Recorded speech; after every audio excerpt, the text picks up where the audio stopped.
like your way of saying, yay, we have no idea who you are, but you're going to be great, yay.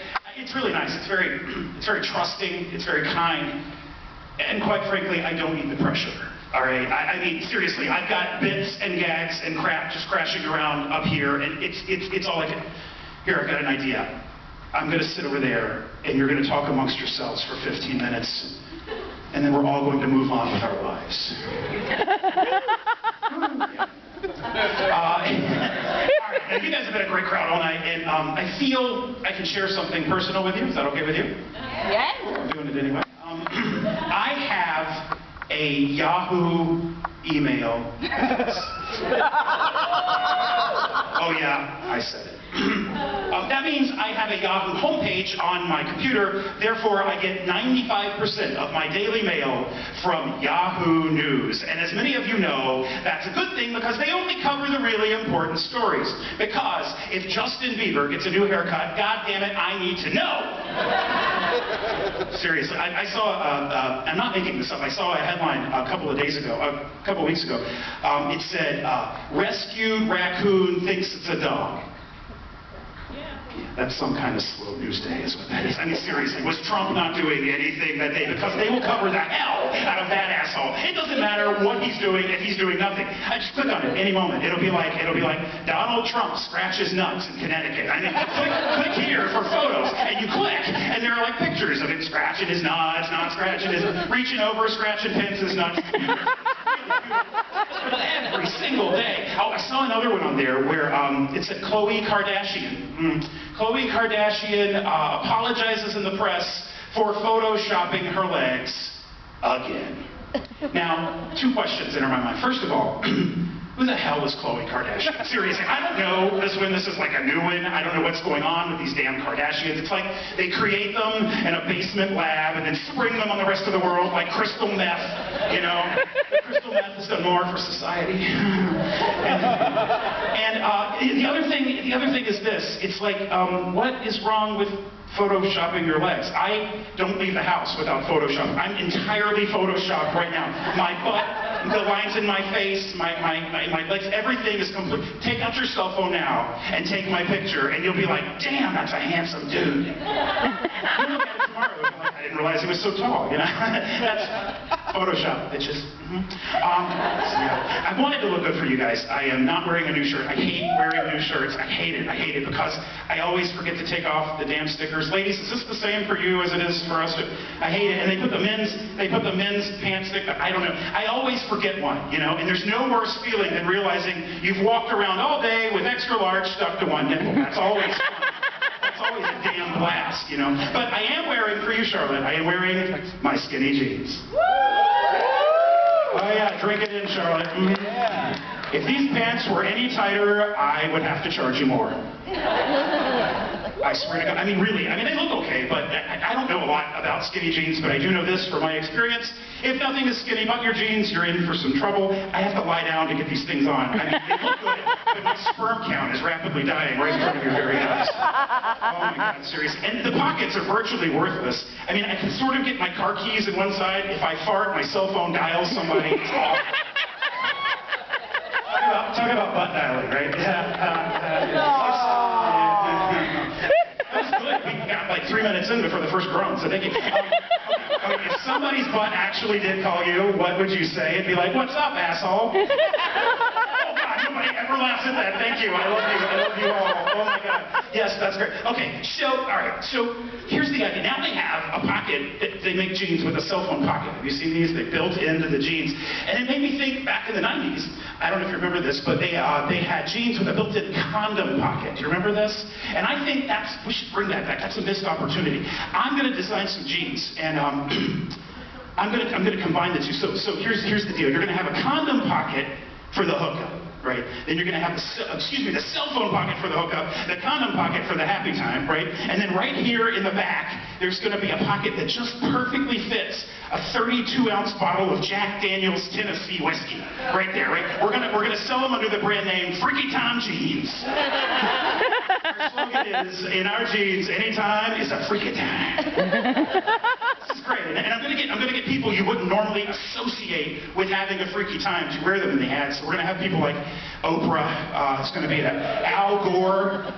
Susan Boyle. We're gonna get Susan Boyle in a pair. Oh yeah, that's hot. That's so hot. So she'll be like, in our jeans, anytime is a freaky time. Keep going. So I have tons of ideas.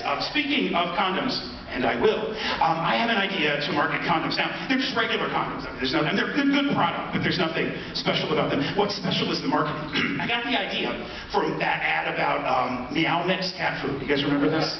Yes. And it's brilliant because they say the cat food that cats ask for, it's so good, cats ask for them by name, right? And I don't know if you know this, but cats do say meow, right? And I'm thinking, maybe they do want that goddamn cat food because I don't know. Maybe they do, right? But you can't really do that. You can't sell things to humans that way because most humans say more things than meow, meow, meow. So, my idea is this. Ready? You ready? Shit, I'm drunk condoms. The condom's so good, people ask for them by name.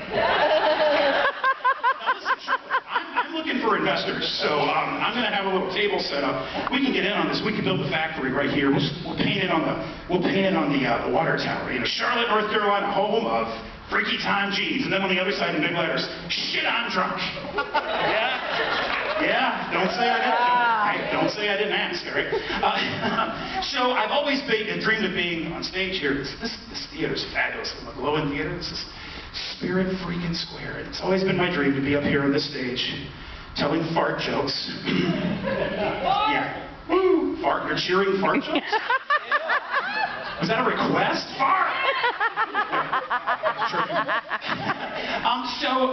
It's a kinky crowd. So it's always been nice to be here. This is a great. I actually saw one of my comedy heroes here on this stage, Mr. Bill Cosby. No, I didn't see Bill Cosby here. I saw Paula Poundstone. You know Paula Poundstone? She's pretty awesome. I sat way up there, and yeah, now I'm here on the stage. And you know, it's proof that dreams can come true, and it could happen for you, or maybe not. I don't know what your goals are. Maybe you don't want to perform. I mean, really, I have nothing for you. Make good choices. That's all I've got for you. Make good choices. Yeah, seriously. We did this show.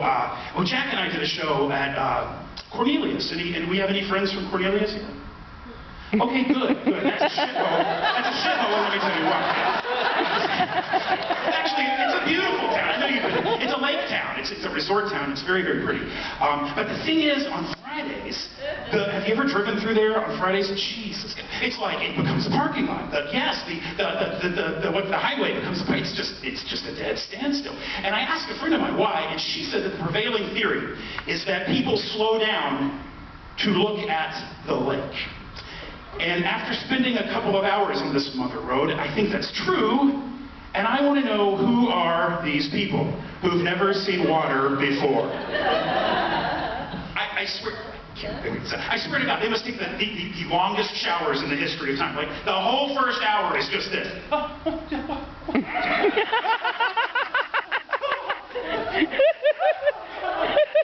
Seriously, people, we've got to fix this. All right. We actually did this show a couple of weeks ago in Newton, North Carolina. Anybody been there? Why? No, it's a nice town, Newton, Conover. I don't know what it is. I don't know if it's Newton or if it's Newton, Conover, or whatever. While I was performing, I said that, and a guy from the audience actually said, "They're the same thing!" And I thought, geez, they're very testy about this in Newton. And I thought, either they should stop being so angry, or they could, I don't know, pick a fucking name is what they should do, right? Get everybody in town in one room, I've been there, it won't take that long, and say, hands up for Newton, hands up for Conover, hands up for, I don't know, Steve, I like Steve, and pick a name. That's all you've got to do. Because I didn't know if it was one town, Conover, or if they were like sister cities, like Minneapolis, St. Paul, or Sodom and Gomorrah. I had no idea. They need to fix it. They need to fix it. All right. So yeah, I love to shop. Any shoppers here? Yeah, but I have a store near my house.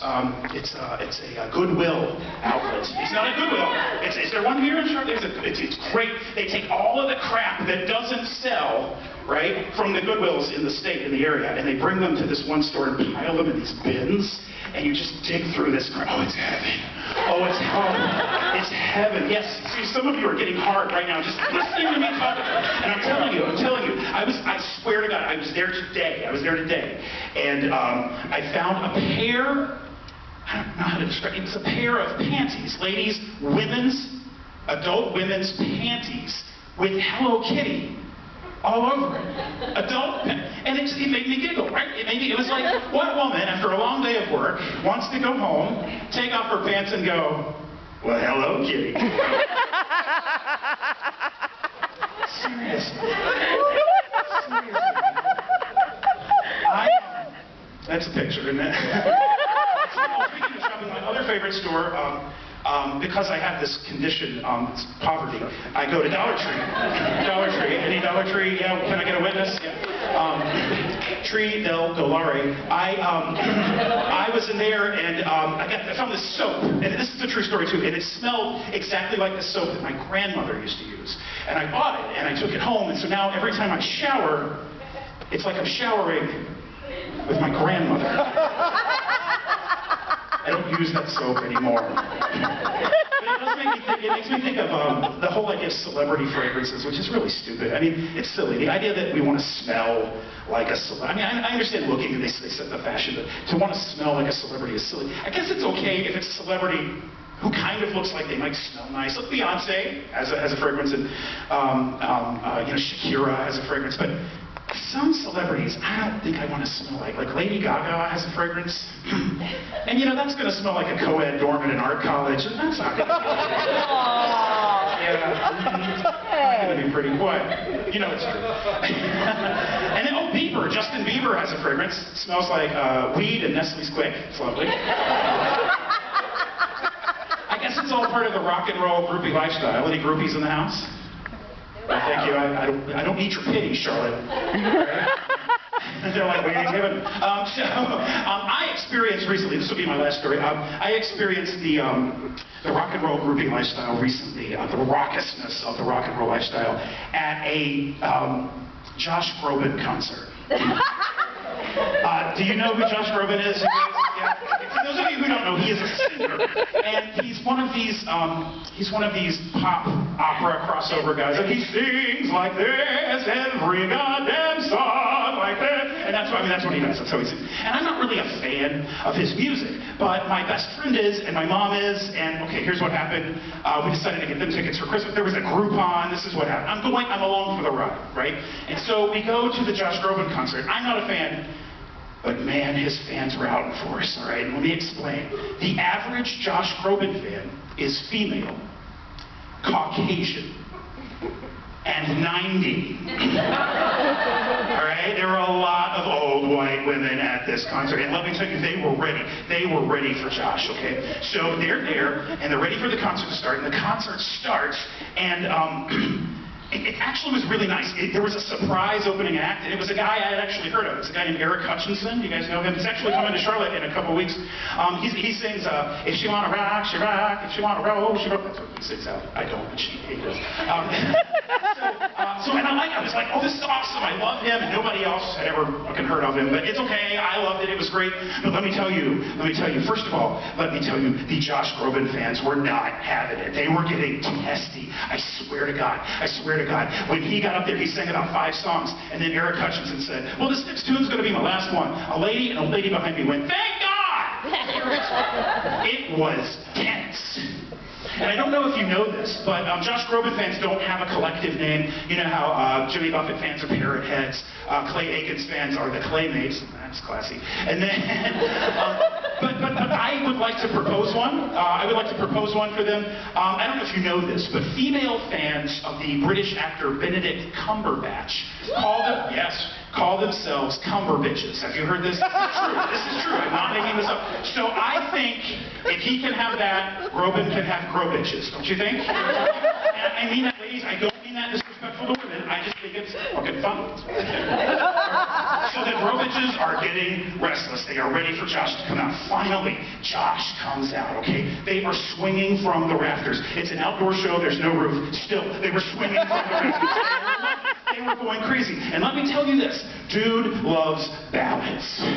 It was a long night of ballads, all right? It was a beautiful night, it was outdoors, but every song is so long and slow. He loves his ballads, and they were eating it up. They were loving it, right? But here's what happened. About halfway through the concert, I started to notice that something was going on behind me. Okay, we were sitting on the lawn, and we were near the very top of the lawn, and right behind us, a little ways behind us, was this little porch, right? This little like balcony for people in wheelchairs where they could park their wheelchair. And of course, there was a lady there and her family. There was a lady in the wheelchair, and there was a lady sitting in front of her. Well, the wheelchair people were yak for the whole show. Well, finally, the lady sitting in front of her, who was about 114, 115, something like that. Wheelchair lady's about 90. All right. So she had had enough, and she did this. She went. Right, that was it. But I noticed a few songs later, yakety, they were still talking. Oh my God! So the lady in front of her had had enough, and she went. And all the anger and despair and irritation came out of her mouth. Oh, she turned, oh, it was terrible. So a few minutes later, this really happened. Yakety, and this woman had hit her point. She turned around and said, "Would you please be quiet? Josh is trying to bang!" I was scared, y'all. Seriously, I was so fucking scared. Well, here's what happened. Nothing really happened after that. The lady kind of calmed down. But in my mind, I could picture this great fight, you know, with all of these, with like these 80, 90-year-old women just beating the crap out of each other with orthopedic shoes, you know, strangling the crap out of each other, and just like canes and walkers and colostomy bags flying through the air, you know. Oh, it was going to be great. And of course, I would be caught in the melee, and I would get wounded, and I could picture myself in a few years in the back of a dirty, grimy old bar, sitting amongst some grizzled old men, and the eldest among us would stand up, and he'd pull off a rubber leg and throw it to the ground and say, "I lost it in Vietnam, 1968. And the next one would tear open his chest and say, "Oh yeah," and show all these grisly red marks and he would say, "Hell's Angels Brawl, 1982. And I would walk over to the middle of the room. I would roll up my sleeve and show my scar.